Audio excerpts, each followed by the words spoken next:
We just need a little bit more time, actually, while the captains make their way down to Sean Pollock at the presentation. As we just reflect on this test match. The first one, just a reminder, was won by Australia. This one won by South Africa, 1-1. Start buying your tickets if you haven't done already for Cape Town. It's going to be a wonderful test match. The track should be really good. And believe me, the talent on show in this test series so far has been quite extraordinary. So things will be fascinating when we get underway on the 22nd of March. That's the third. Then we've got the fourth at the Wanderers in Johannesburg on the 30th of March. Okay, time for us now to go downstairs for the presentation and join Sean Pollock. Welcome to the post-match presentation of the second test match between South Africa and the Sunfoil series. South Africa winning it by 6 wickets. We introduce you to the presentation party. We've got Donovan May, who's the president of Eastern Province Cricket, and we've got Kasim Doctorate, who's the sponsorships manager of the Willerton Group. Just to go down to the Sunfoil Education Trust, 225,000 raised in this test match through the 4s, 6s and wickets, and the total is 479,000 with still 2 test matches to go. So it's a fantastic effort and raising some good money for a worthy cause. Okay, let's have a chat to the Australian captain, Steve Smith.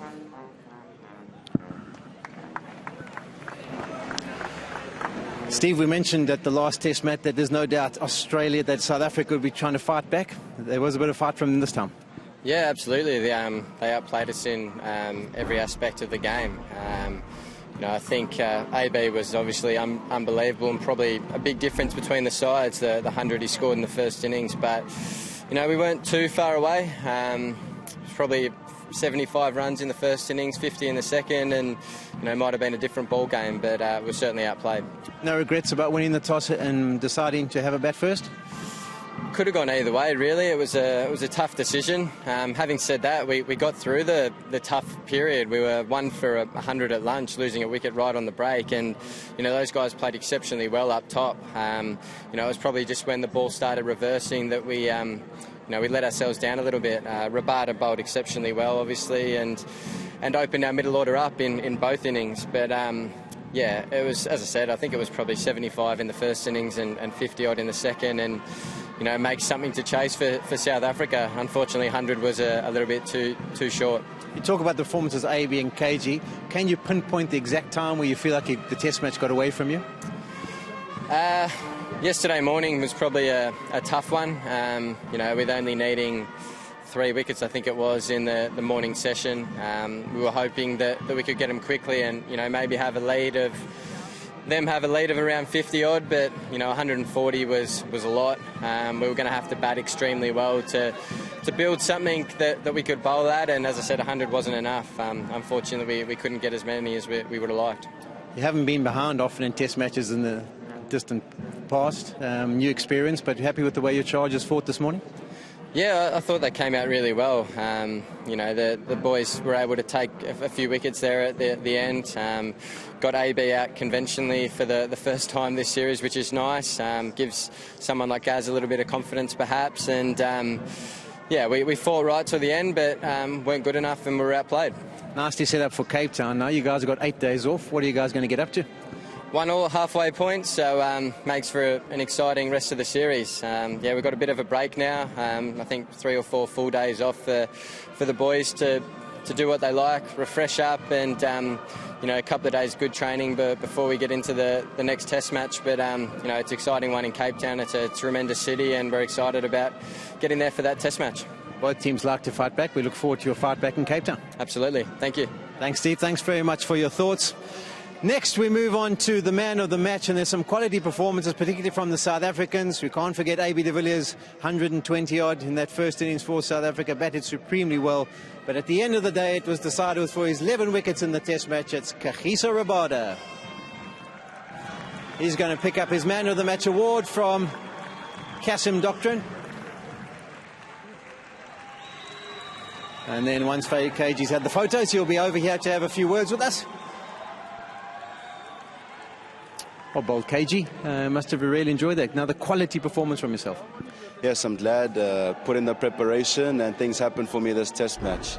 Bowling with the new ball, is that a big difference for you? I know you often first change and you say we don't really mind, but when you've got that new ball, you seem to make a big impact. Yeah, it's always nice bowling with a hard new rock. Yeah, it's going to do more bounce, more pace. It's always enjoyable.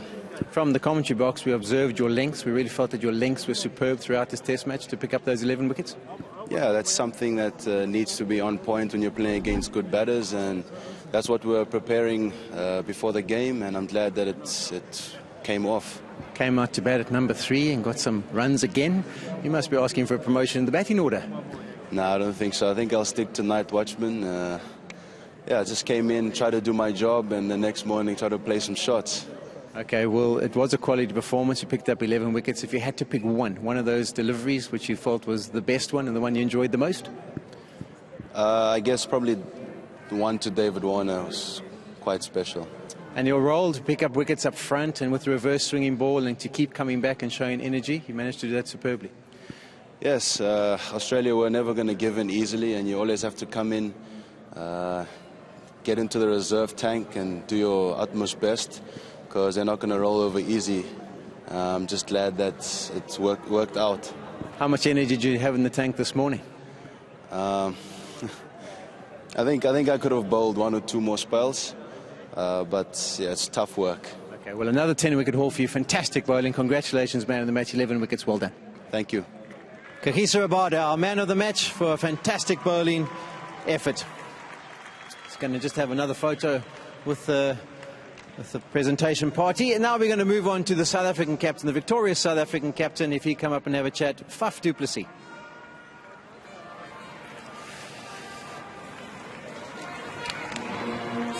Faf, after going 1-0 down, you said you expected your charges to fight, and you couldn't have expected a better performance than that. Yeah, serious character, Polly.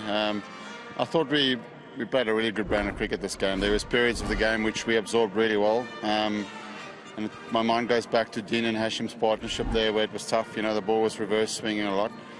And it just needed for the two of them just to absorb a little bit and make sure that the Aussie bowlers' tanks gets a little bit lower. And then if you've got a player like AB de Villiers on your side, you can then transfer that pressure back onto them. So pretty much for this whole 4 days that we've played, we've been in a position of strength.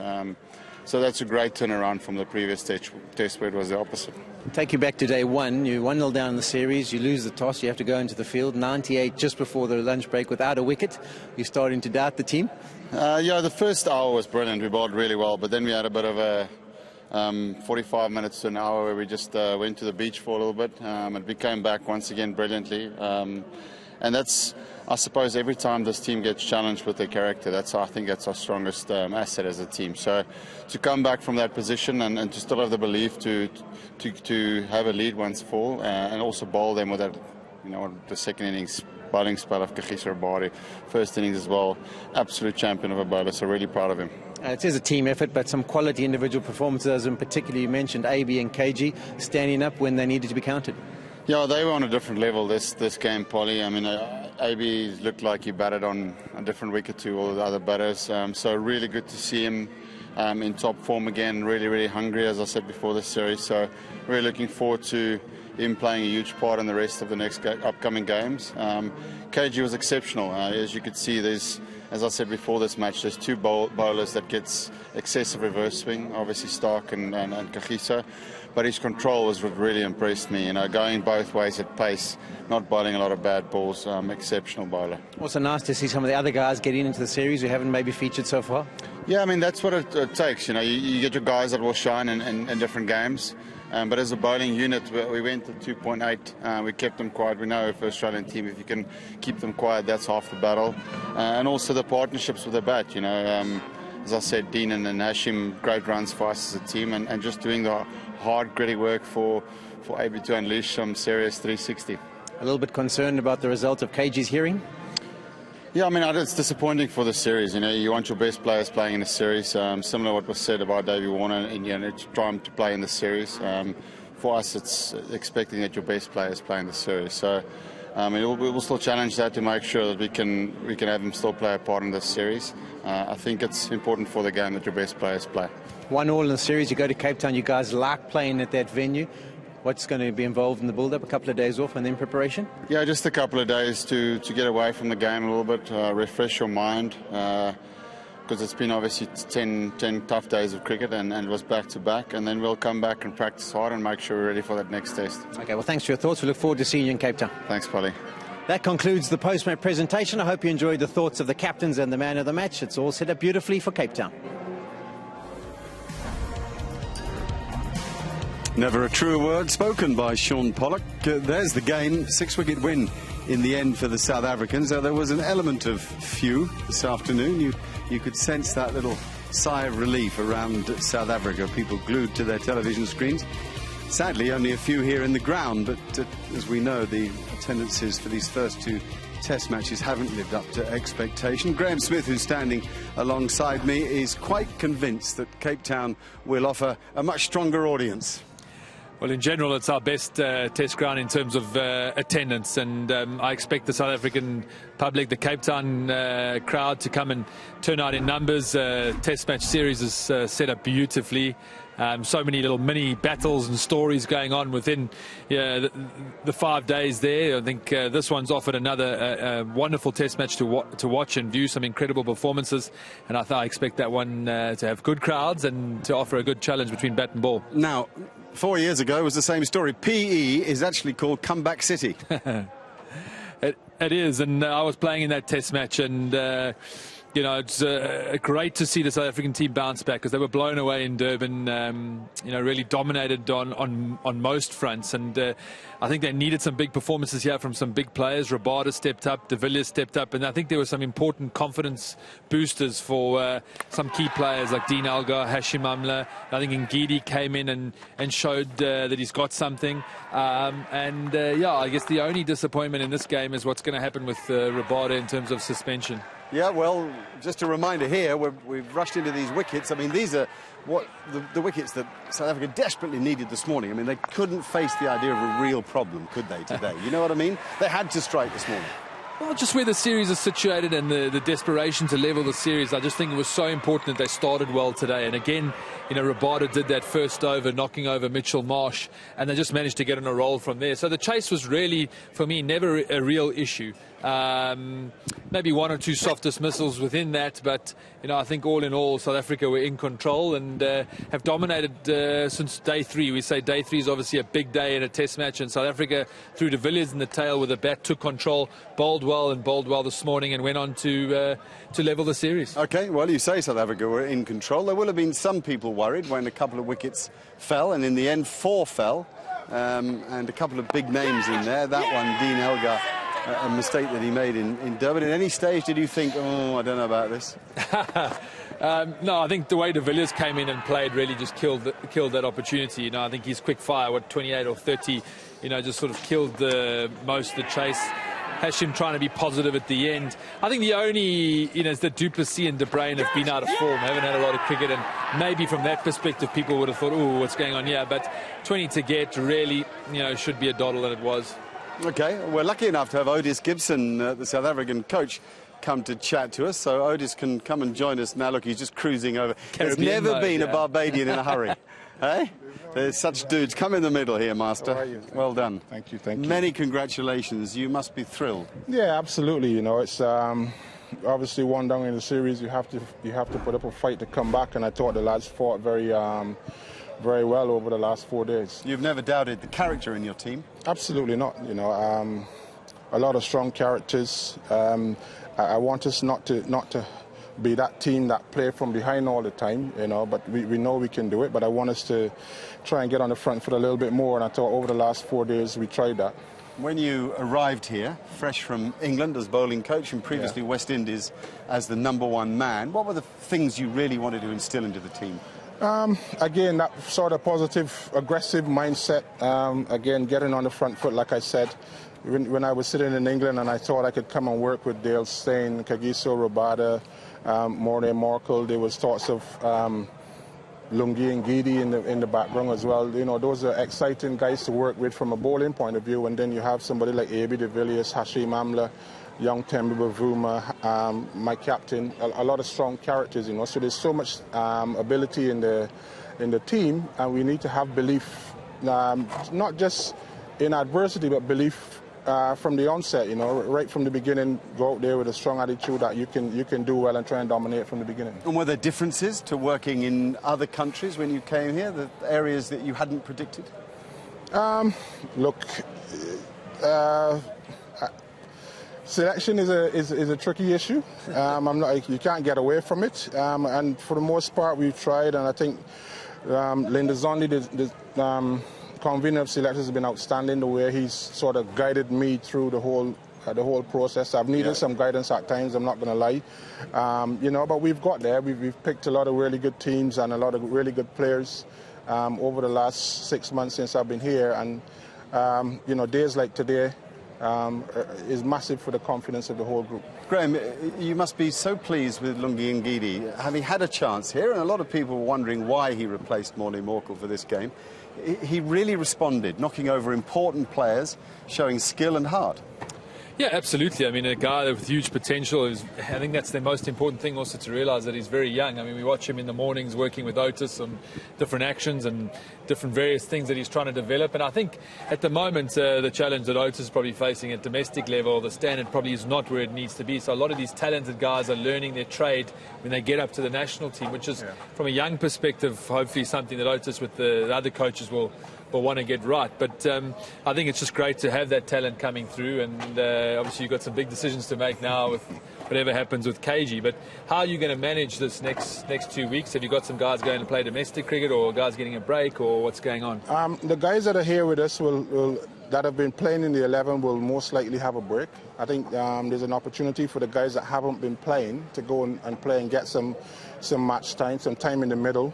But it's an important point you make about this difference between domestic and international cricket, and the biggest difference for me is the fitness levels of players coming in. So Lungi's obviously he just came back from an injury, and perhaps we picked him a bit early, so we have to give him time, and that's why we played him. We've pulled him out, and the trainer's been building his tank up a bit, and I've been really pleased with how he went about his work this week. So last week he had a tough week because he thought that he wasn't playing and he was going to have some time off and put his feet up, and he did a hell of a lot of work last week. So to get him up to where we wanted him to be, and this week he was brilliant for us.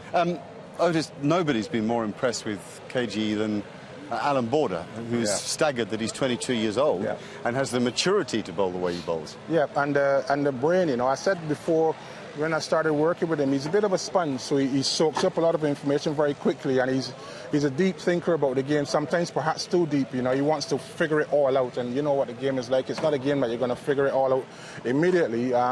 But he's always thirsty for knowledge and thirsty to learn, and he's always trying new things and stuff like that. And whatever happens in the hearing, it will be a shame, for the game. When you hear different views on Test cricket, and some people say it's dying, I think it's in great health. When you look at the last 2 Test matches, and I think to be missing, if it happens that we miss somebody like him from a Test match because of something so trivial, in my opinion, then I think the game will be worse off for it. But although the issue could be called trivial, you wouldn't argue that it's not right. Absolutely, it's not right. I'm not saying it's right, but it's not. There's a lot of things that you look at and you can say, well, that's not right either. But and we have spoken to him about his sort of behaviour or attitude on the field. The guy is a warrior. When he gets in a battle, then that side of him comes out, and I guess he has to learn to manage it a lot better than he has, but one of the best bowlers in the world, you just want to see him playing cricket. You would be wary, I imagine, coming in from the outside and be able to take quite an objective view of allowing any sense of a siege mentality to get into your dressing room. You don't want everybody grumbling about feeling wronged, do you? You've got a big job to do in these next 2 games. Absolutely not. We want to play cricket. We want to focus on cricket. We'll wait the verdict, and whatever the verdict is, then we'll pick a team to go out and compete in the next Test match, and obviously hopefully win that next Test match as well. KG is obviously a massive part of our team. As far as his talent and what he does, his energy that he brings to the team, he's a massive part of our team. But we'll find, whatever happens, we'll have to pick a team that can still go and win the Test match. Initially, I'm with you on the consistency of some of the stuff. Myself and Mark have had a few backroom discussions, but building into the next Test match, do you guys select a new squad, and how's Dale Steyn coming along? We're still monitoring Dale. He was doing a lot of good work. He was supposed to play a game this week. I'm actually supposed to call, check in with the medical people to see where he is at the moment. You know, it would be lovely to have him, but we just have to make sure that we do it right this time. I think against India, we got him back. He played a part of a game, not a whole game, and then he came back and he got not the same injury, he got a different injury. We just got to make sure we do it right by us and obviously by him as well. We don't want to put him in that situation again. You know, but he's been doing everything he possibly can. He's desperate to play a part in this series. I will make sure, like I said, that we do it right by him and also for us. My last question to you is, what was your favourite part of this test match? KG, actually. You know, KG Rabada, watching him, especially at the beginning of the second innings, because he was so pumped up.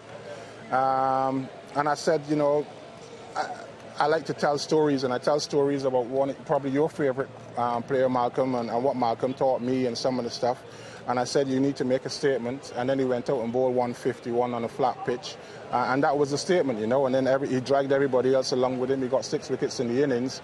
And in the end, you know, if you look at over the last 2 days especially, he would probably I know AB made a brilliant 100, but his bowling yesterday afternoon took us somewhere down the road towards winning the game. I've got a couple of celebratory questions to finish up with.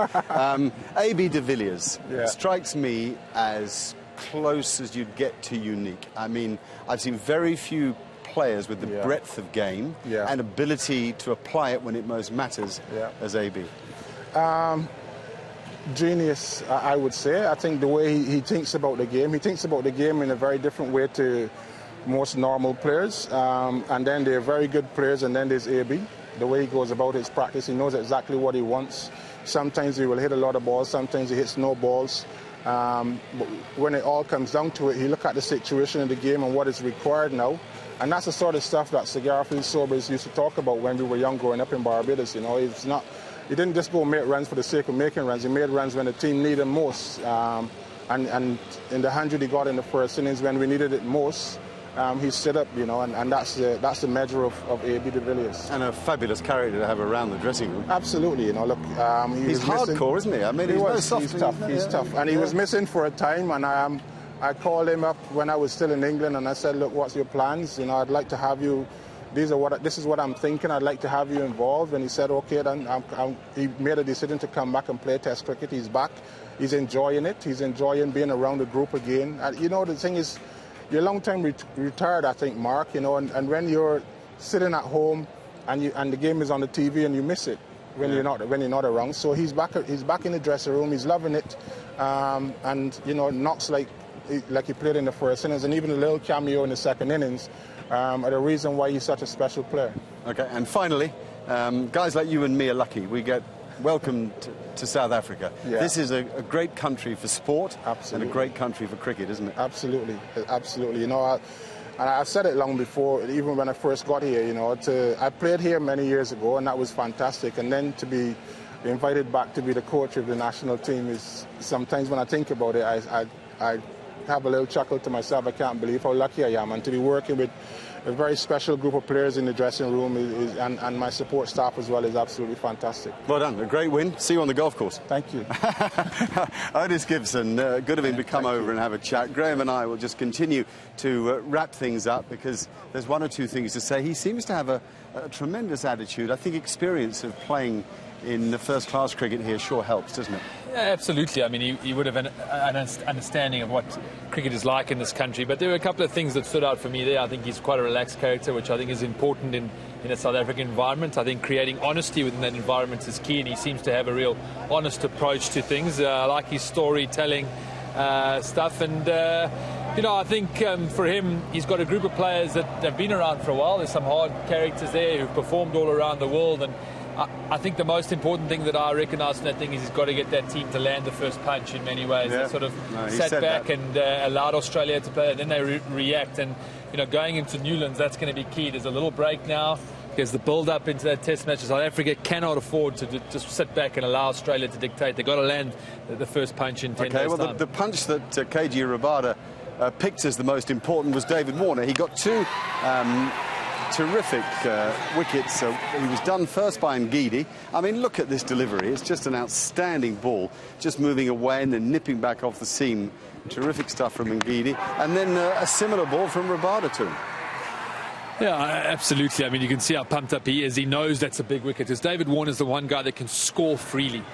So you want to get that wicket early. He's also created a bit of animosity around both teams. So I'm sure KG1 recognised the moment. He ran in hard there, bowled quick, 151, as Otis said. He wanted to make an impact in the game, and as the talisman he did, he knocked over the big player at the top of the order.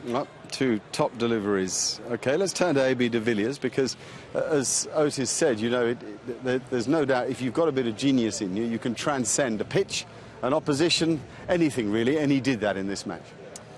He did, I mean, and the situation called for it. I mean, South Africa were in a tough position, only 20 ahead. You know, the lower order was batting with AB. Yes, they'd formed a little partnership with Vernon. But, you know, if South Africa get rolled for 40 there, you know, you just expect the chase to be a really tough one, fourth here in Port Elizabeth, batting fourth in Port Elizabeth. So that knock, the support he got from the tail was just huge. And, you know, he just showed his genius. He scored all around. He manipulated the field. And as he said yesterday, I mean, it was so meaningful. He said he was so nervous through the 90s to go on and get that 100, I think, knowing him. And he actually is quite an emotional guy deep down. It certainly would have meant a lot to him. And, you know, I know last night going to bed, he certainly would have been a very proud guy. Yes, he spoke to us actually yesterday evening, and he was emotional. He was obviously very excited, but he talked a little bit about the kind of reflected glory that at the time it's pretty hard graft, and it takes a bit of time to sink in. What do you make of Hashim's form? Well, I think time in the middle was key for him here. I mean, also to get rid of that sort of Hazelwood hoodoo that's been hanging over him, I think was important. He had to fight hard in the first innings, and, you know, he batted with Dean where the game sort of came to a standstill, but he's got some runs behind him now, which I think is so important, and hopefully that'll break some of the shackles. I think he's obviously doing a lot of work behind the scenes, so if he can just find that rhythm into his play, that confidence, that mental state that has made him so good, he's going to be a huge cog for South Africa. If South Africa can post totals in this series, they will compete. Okay. Rabada in the second innings, I mean, the first innings was a good performance. Second innings, I thought, close to an extra special performance. I mean, it's getting difficult to come up with more positives to say about a man at skill levels. Ages. I think you watch him in the mornings and everyone's like, just before the game, isn't he working too hard? I mean, he just never stops. He runs in hard in the morning. He's working on his action. He wants to improve. And as Otis said, he's a sponge. He's just desperate for information. He wants to get better. I mean, the pace that he's bowling, the skill, that spell to David Warner, I mean, I thoroughly enjoyed that. It was quick. He nipped the ball both ways. He tested one of the best batters in the world consistently. I mean, that is what Test cricket's all about. You don't get that in other formats. You don't get that competition where the bowler is taking on the batter. And he won that battle, and you could see it come through him in the emotion of when he got it. And throughout, he just looked a level above on this surface. Yeah, you see, I would add, it's this bowling brain. Otis touched upon it, but I think that he works out each opponent. Malcolm Marshall always used to keep a sort of mental dossier, like, if you like, a little black book.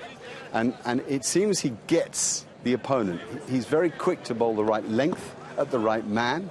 He's very quick to bowl full at the guy who stays in the crease. He's very quick to dig it in if anybody wants to edge forward. And he retains a sense of enthusiasm to every spell, however tired he may be. There are times when you see his shoulders drop as he turns back to his mark, and then suddenly he's ready. As he begins that sprint to the crease, he seems to be able to give it all again. So he's a real example. Yeah, he's hard on himself. You can see that. You know, he's got high expectations for what he wants to do. And, you know, I think the other thing we don't ever talk about is just what an athlete. You watch him around the field, you watch him bowl. Yeah. I mean, it just looks so natural. Yeah. I mean, obviously there's a lot of hard work going in behind the scenes to that, but just watching him do his work is spectacular. Important wickets in this game for Lungi Ngidi too.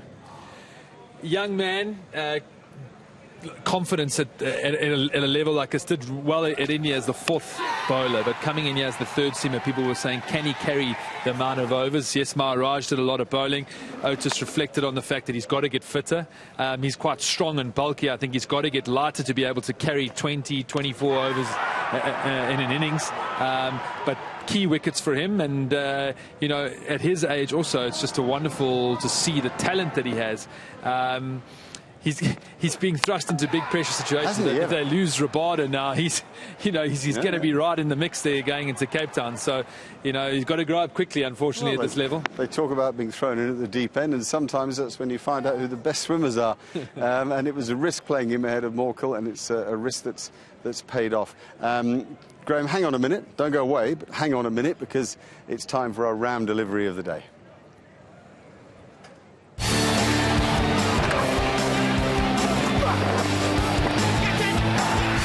Outstanding stuff.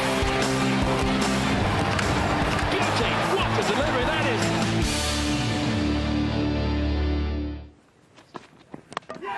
Bowled him.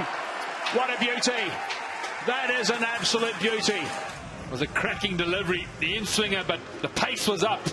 That was the big difference. 2 floating deliveries to start, then speed was up on that delivery. Beat him for pace, swing. What a sight for a fast bowler. The early breakthrough for South Africa. Exactly what the doctor ordered for them.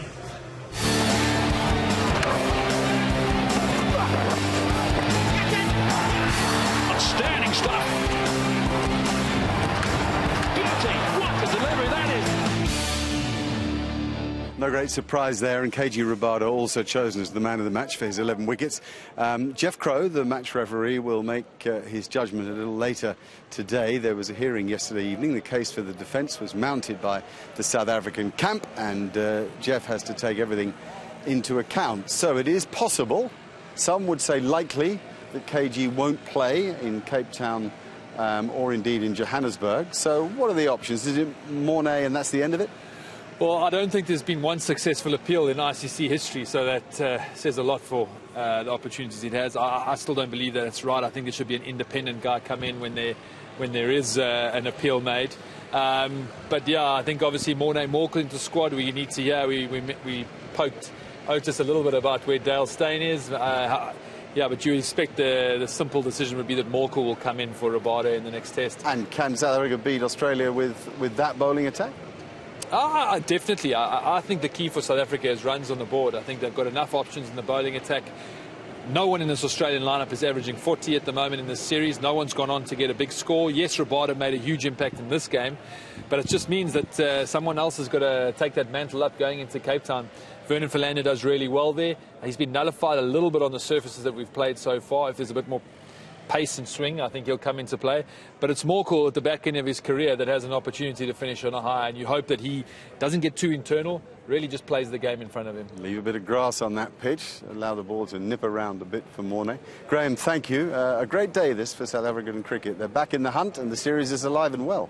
Exactly what we wanted, a contest, and it's been lots of wonderful cricket. It's great that cricket has really, over the last 5 days been most of the talking points, even though a few sideshows still going on, and hopefully as the series goes on we'll be able to watch a lot of magnificent moments. Cricket on the front pages and on the back. The news from St George's Park in Port Elizabeth is that today the South Africans beat Australia by 6 wickets and levelled the series. It truly is all to play for in the Cape. Goodbye. A warm welcome to an awful lot of people all over the world who join us and are fascinated by this test series. As ever, South Africa and Australia capturing people's imagination. By any standards, it's been a dramatic week. No need to chase that one. Amazing shot that is. Power, confidence. That's a goodie, that's an absolute goodie, and shaped back and hits the top of off stump. Lungi Ngidi, 2 balls into the attack, and David Warner's on his way. That might be out LBW, yeah, that's much closer. And Smith kind of knew it, he's almost started walking.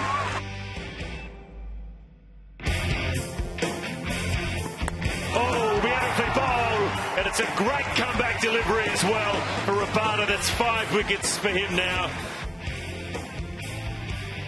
Australia 243 all out. Glorious day in Port Elizabeth. Warm sunshine, clear skies. With the over pitches, one of the world's great timers of the ball will cash in. That's at the edge. Brings on 50 for Dean Elgar. game's just hit a moment of inertia. Who'll break first here? Brazilian batsmen, persistent bowlers, and something of a standoff. Oh, what a beauty. What a delivery that is. That is brilliant stuff from Steyn. He's demolished the furniture. Beautifully bowled. What a delivery from Nathan Lyon. I tell you what, I am looking forward to today. This is going to be a terrific day of Test match cricket. South Africa and Australia in a tight contest. The game evenly poised. A.B. de Villiers, the key man.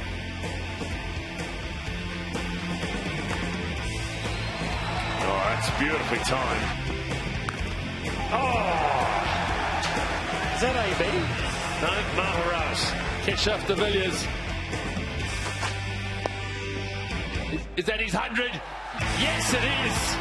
What a 100 from A.B. de Villiers. He came in with his team in all sorts of strife. He showed all his skill, all his talent. And he's batted his team into a strong position. Well played, A.B. We have seen one of the innings that will rank with any in the age of the game. A superb 100.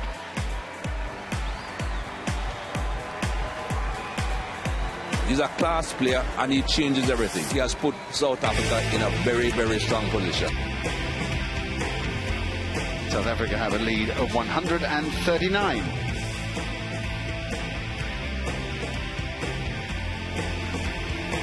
It's great to see top players at the top of their game. You've got the challenger of Warner and you've got Rabada. That's what Test cricket's all about. Bowled in. What a beauty. That is a beauty. Another good shot. Oh, big shot from Rabada, and the finger's gone up as well. That looked pretty adjacent. Rabada, gee, what a performer he is. Been another fine day of Test cricket. Tough work for the Australians to lead by 41, but you know, anything can happen in Test cricket. It's a dogfight at St George's Park. South Africa have the edge. Boy, this game is so beautifully set up. South Africa have to find all their self-belief. Bowled him. What a beauty. That is an absolute beauty. What a catch that is.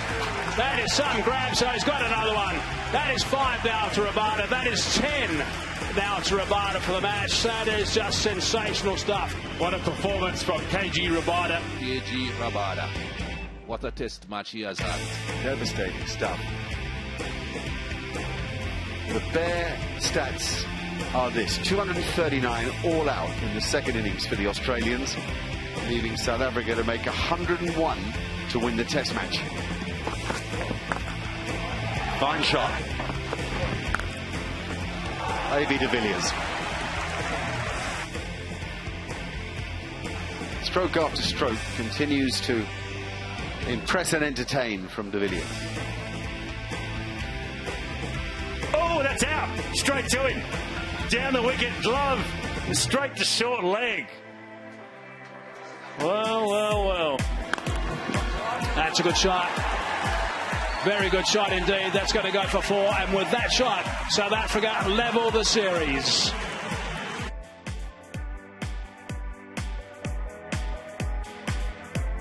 You make me feel so alive.